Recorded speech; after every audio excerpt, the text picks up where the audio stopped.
Bonjour Bandeko Balandi Bana Mboka Congo, na pesi de Masombote. Ezabine la voix du Kivu, la voix des sans voix, toujours au service du peuple. Lelo toyeto plutôt le bas sur la situation sécuritaire aux Oleka, na kati ya province na biso awa ya Sud Kivu, memema na kati ya province ya Haut-Katanga.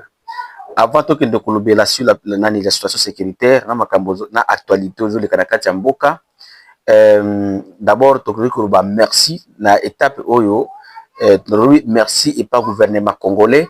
Na étape oyo balabala ya kubima dans les frontières nani ya Kavimvira, donc entre la RDC et le Burundi jusqu'au port de Kalundu, étape oyo tokomi lobby babandi vraiment babonaki processus lobby lundi le 15 babandaki siko processus ya kotia goudron population sur Uvira to lobby merci parce que zalaki eloko moko balabala oyo zalaki eloko oyo ebandaki kosala même banzemi ba mame bandaki kobima ebandaki kolongwa obima mulongo kende kasenga, c'était terrible vraiment. Mais tolobi merci na ndenge projet zo kende liboso malgré il y avait quelques problèmes oyo tukutanaki nango tolobi pe merci et pas société civile ya Uvira na ndenge batiaki pression pour tozwa lelo balabala na kati ya ville d'Uvira et puis tosengi ke société oyo na gouvernement boko tenu kotia mbongo po esila parce que lobi nde obandaki kotia goudron.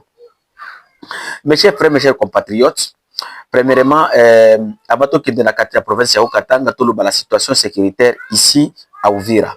Na butu ya kolamuka lelo le 16, ennemi M23 Turwaneho bamonani na kati ya Kikozi. Kikozi izali village izali à 3 km à 3 heures de marche entre Kigongo et Kikozi. Kigongo soki tolobi Kigongo, c'est-à-dire c'est ici à Uvira.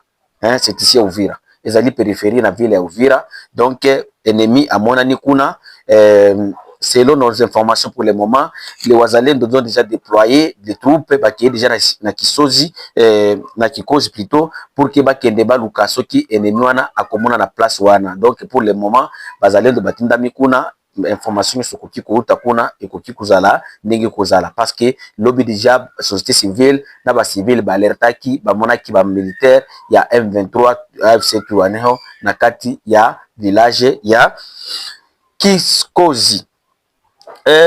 Bandeko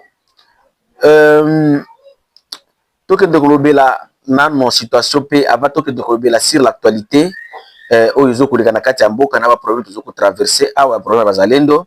Premièrement na kati ya province ya Haut-Katanga na butu ya kolamuka lelo ya eu des dégâts à Mitwaba. Mitwaba, c'est dans le territoire de Mitwaba, dans la province du Haut-Katanga. C'est à peu près à 420 km de la ville de Lubumbashi. Il y a des soi-disant Maïmaï. Oyo babimaki, il y a plus de 15 personnes babimaki avec des armes de AK-47. Bayaki kokota na kati ya village, na kati ya mboka, bango baye kokota bakuti batoazo komela masangani bakangi place wana. Après babandi ko beta masasi, il y a eu des blessures. Vraiment, nous appelons le gouvernement congolais et le gouvernement provincial de cette province du Haut-Katanga ya kosala makambo tout pour que bakende batraquer batwana, parce que si vous appelez les soi-disant Maïmaï, Maïmaï ndeba oyo bozoko benga bazalendo. Nous tous aujourd'hui nous allons jamais à sala kanani ya kokendo kosala dégâts ou massacre te na kati ya village sikoyo soki omibengi Maïmaï ni zo kotinda yo kende komoma ndeko na yo. Maïmaï azwaka mundu ki pona ko protéger population, mais Maïmaï azwaka mundu ki te pona ko protéger pona kobuma bato. Hein, bon moni lelo bande ko na bindo ya Sud Kivu awa na Nord Kivu ba Maïmaï tango agression ekoti bango tout ba ki pona ko défendre patrie. Et si vous n'êtes pas d'accord avec le gouvernement congolais, protéger cette population, il faut faire la guerre contre ce gouvernement. Comme vous le voyez, à l'époque de Kabila, les faits, et les Mtetezi, les Akutumba, les Abumapigano et les autres, balobaki qui n'ont pas boy gouvernance à Kabila. Et ça qui était dans le village, va dire qu'on m'a battu. Ça qui résistance, pour résister contre le gouvernement. Et si vous voulez résister contre le gouvernement, pourquoi vous attaquer la population? Vraiment, nous condamnons ça et nous appelons au gouvernement de traquer ces gens-là. Ce sont des bandits. Donc, il y a une situation d'Engezala qui n'a qu'à Mitwaba. Témoignage, il y a chef de localité kuna na victime oyo kandenge bazokoloba pour ces gens-là ba ya kusala inscription na kati ya mboka ba yeko beta bato masasi. Bolanda. Hapa tuko ku centre de santé de référence ya Mukabe, en présence du chef de groupement Tomombo ye mwenye atasema nani hii dramu ya jana, mambo ya bamai mai barifika je, bilikuwa je. Ok, sawa baba, chef de groupement, sauti ni kwenu. Merci beaucoup. Napitia asante kwa autorité betu mu province yetu ya Haut-Katanga. Vraiment niko na huzuni sana ya nilikuya ku Lubumbashi kumakaji mena nafika Mufungurume banaleta bibi wa malari.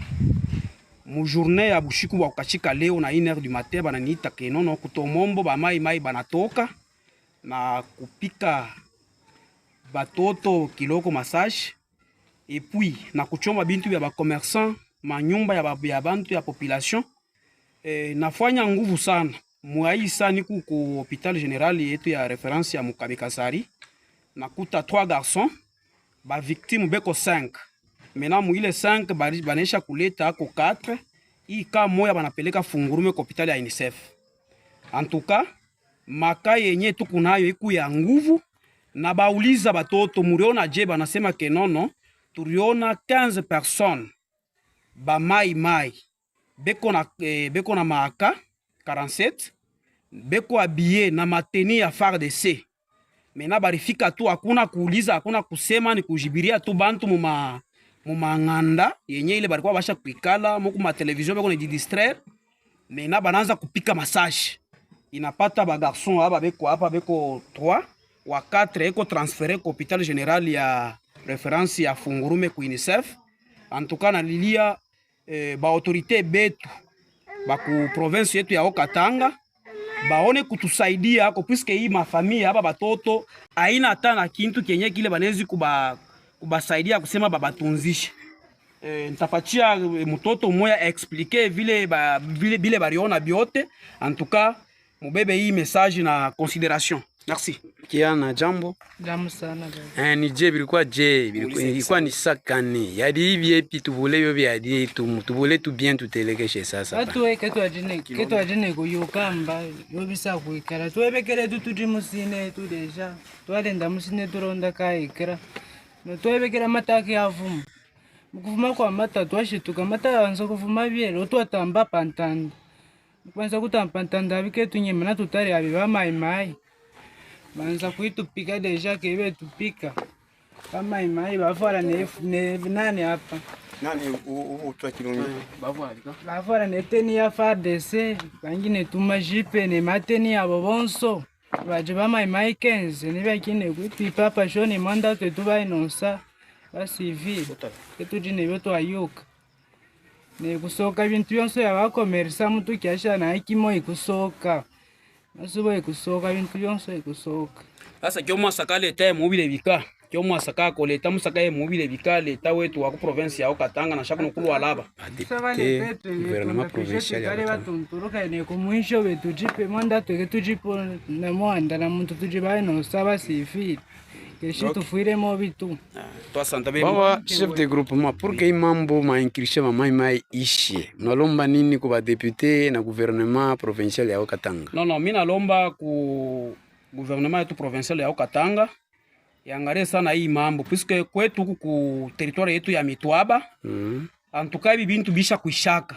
Mena tuko napata ba mai beko natoka ma territoire ingine ma province ingine iko na kwa kutuagresser shiba kumitwaba.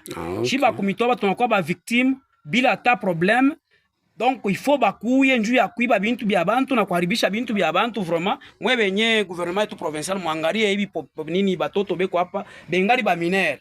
Maintenant est-ce que biku bizuri au hapana? Il faut kuikala na ma province ingine kuona ko façon kani ya kuconseiller kila province conseiller batoto yabo.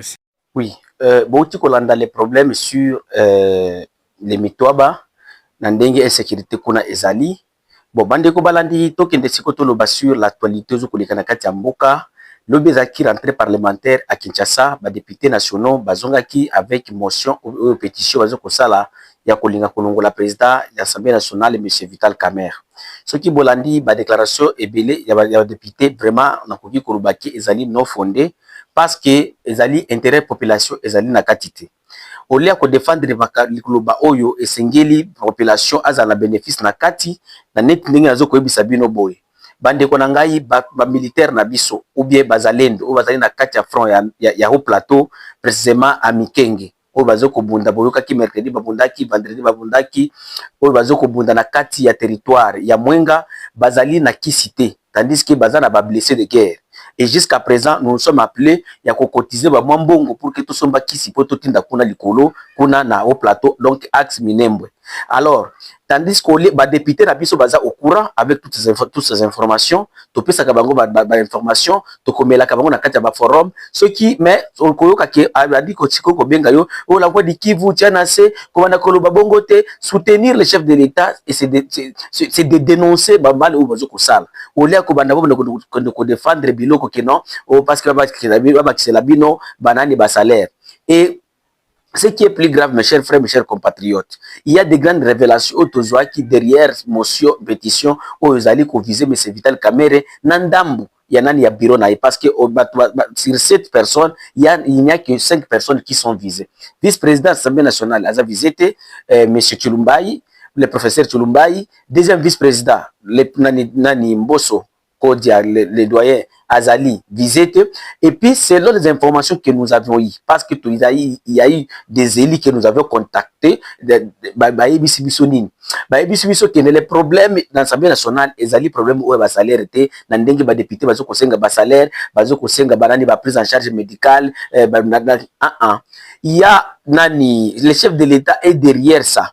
Et comment le chef de l'État est derrière cette pétition, M. Vital Kamerhe? Ils ont un pacte, ils ont un pacte moko bazolinga bato union sacrée ba signé, ba membre union sacrée. Ils vont soutenir le chef de l'État au 3e mandat. Donc, à l'impérativement, le chef de l'État doit briguer le 3e mandat. Et dans ce 3e mandat-là, Vital Kamerhe aboyaki Makambouana. Sama Lukonde aboyaki Makambouana. Il y a d'autres personnes comme Bati Lukwebo à cause aussi visé. Alors, le chef de l'État, qu'est-ce qu'il veut? Il veut que Vital Kamerhe alongwa. Tant que Vital Kamerhe a kolongwa, nde sikoyo nani Mbosso Kodia azonga comme doyen, après Mbosso Kodia kozonga comme doyen, Baponi Chulumbayi, le professeur Chulumbayi, azongi comme président de l'Assemblée nationale, pour que sikoyo ba voter biloko na bango kokende na changement de la constitution, et puis sans ba changer le changement de la constitution, ba kokende directement na 3e mandat. C'est ce qui se cache derrière cette histoire. Alors, cette information que je vous donne ici, c'est une information et outil vraiment dans la source pire, dans la source sûre, il y a Assemblée nationale. Donc, dans la union sacrée. Donc, derrière cette soi-disant pétition, intérêt pour le peuple congolais est alité. Intérêt à biso na population, motion la bloqué, c'est du mensonge. Le pays est dirigé à 100% ou bien à 95% par l'union sacrée. Comment expliquer qu'on bloquer Bango? Est-ce que à l'Assemblée nationale, est-ce que vous savez boyoka que bozo kaka législature ya période ya nani ya Mbosso Kodia na jusqu'au tozanango loi nini bato ba député na biso ba vota oza na tina na kati ya mboka ba député na biso la incapable même ko sanctionner gouvernement pona nini bozo ko sala bazo sala ba reprise stratégique ba militaire bazo ko bondate. Et à chaque fois, tant que tu as dénoncé, non, il n'y a pas de médicaments, il n'y a pas de ministre, il n'y a pas de quoi. Avez-vous déjà attendu une commission de l'Assemblée nationale, quand même, na hémicycle pour enterrer la population?